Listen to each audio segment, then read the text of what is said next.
Yo, what is going on, everybody? This is Fanadian here. I'd like to welcome you all to another video, and today I'm going to be talking about, do the Miami Dolphins need to sign a free agent running back? So this is something I've seen quite a few people talking about online because a lot of people wanted the Dolphins to use an early draft pick on a running back. They didn't use an early draft pick on a running back, so now a lot of people are talking about, should the Dolphins sign another one in free agency? So, quick answer to the question, do the Dolphins need to sign another running back? No, I think the guys they have will be good enough to get the job done, but bringing in another free agent wouldn't hurt and could help the team. So, why do I think the team is good enough as is? First reason why is I got faith in Myles Gaskin to kind of be the starting guy this year. I thought last year he did a really good job for the team. He was in a pretty not good situation, right? He didn't come in as the starter yet to earn the starting job. You know, he came in behind Jordan Howard and Matt Breida last year. He ended up outperforming both of them and taking over the starting job. He had to deal with some other stuff last year, right? Like, our offensive line wasn't super good last year. It should be better this year, which will help the running game. He had to go up against a lot of stacked boxes last year, right? We didn't have a lot of a deep passing game, but now with the additions of Will Fuller and Jalen Waddle, that should help out a lot, right? You can't really stack the box against those two guys, because if you do, they're just going to take advantage of you over the top. So, should help out the running game a lot. Having these speedy wide receivers should help Myles Gaskin out a lot, because they can't just stack the box against him all the time. He did also have to deal with COVID last year, so hopefully he doesn't have to deal with that again now that these vaccines are coming out. And he did take a giant jump between his first and second year, so let's hope that, he could take another jump, coming into this third year. Also, we got his buddy Salvin Ahmed, they were Washington Huskies together where they dominated the college scene. Hopefully we could see Ahmed take another jump like Miles did. And we also brought in Malcolm Brown and Dokes there. I think, what is Dokes' first name? I can't remember it off the top of my head. I really want to say Jared, so let's just go with that. I think those dudes coming in and being more of like a thumper style running back is really going to help combo with the smaller guys and Gaskin and Ahmed. I think Jordan Howard not working out for the team last year really hurt our rushing attack because we really needed him to be that larger, bigger bruiser back that can, run between the middle, get those short yardage situations like secured. If you needed 2 yards, you could send that guy out there and get those 2 yards.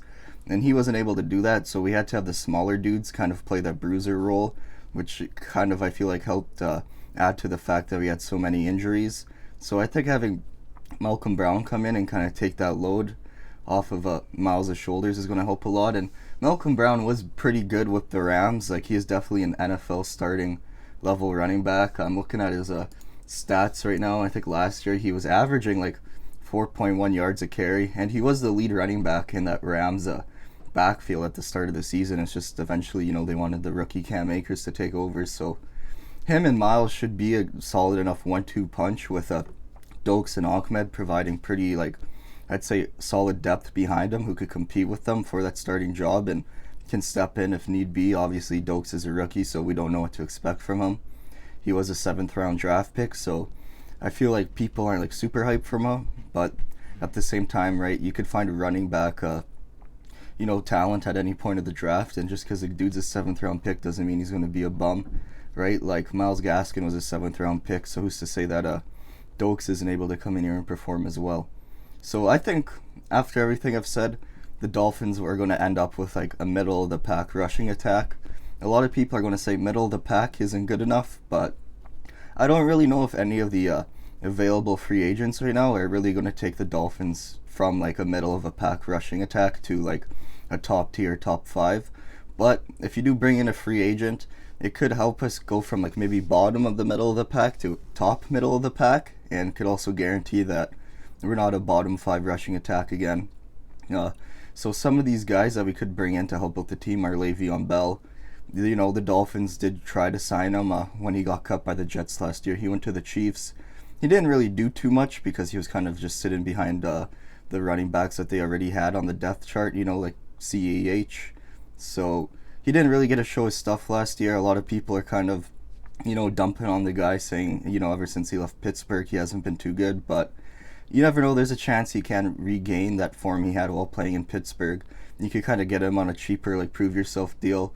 And, getting a guy like that, with that low risk, kind of high reward style contract in Le'Veon could help the team. Similar to Todd Gurley, who's in a bit of a similar situation, right? He played really good with the Rams. Came out that he had knee arthritis. His snaps got cut a lot. He went to Atlanta, where he wasn't like too great, but he was still solid enough. I think he's a guy that could really do good in a running back rotation, which Miami would be using because, he does have the bad knees. He won't have to be that bell cow running back if they were to bring someone like Todd Gurley here. And he could really help complement the two backs we already have.